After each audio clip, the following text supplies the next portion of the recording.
எல்லா மக்களும் ஓட்டு அளிக்கணும், தங்களுடைய ஓட்டு உரிமையை பயன்படுத்தணும்.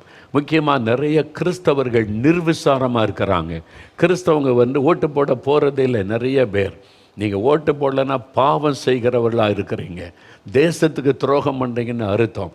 ஒரு தேசத்தில் இருக்கிறோன்னா கர்த்தர் இந்த தேசத்தில் நம்ம வைத்திருக்கிறார், நமக்கு சில உரிமைகளை கொடுத்தார், அதை பயன்படுத்தணும். ஓட்டு உரிமை என்பது முக்கியமானது.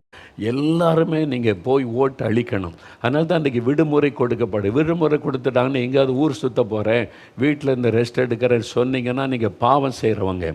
கிறிஸ்தவங்களுக்குள்ள உணர்வு வரணும், எல்லாருமே போய் ஓட்டு அளிக்கணும். நீங்கள் முதல் ஆளாக காலையில் எழும்பி நல்லா துதித்து ஸ்தோத்திரம் பண்ணி பைபிள் வாசித்து ஜெபிச்சுட்டு நீங்கள் போய் அந்த பூத்தில், ஓட்டு போடுற பூத்தில் போய் முதல் ஆளாக போய் நின்று ஜெபிச்சுட்டு அந்த பூத்து ஒப்பு கொடுக்குற ஆண்டவரே எங்கள் ஓட்டு அளிக்கிற மக்கள் எல்லாம் நீங்கள் பயன்படுத்துங்கன்னு ஜெபிச்சுட்டு ஓட்டு பதிவு பண்ணிட்டு வாங்க.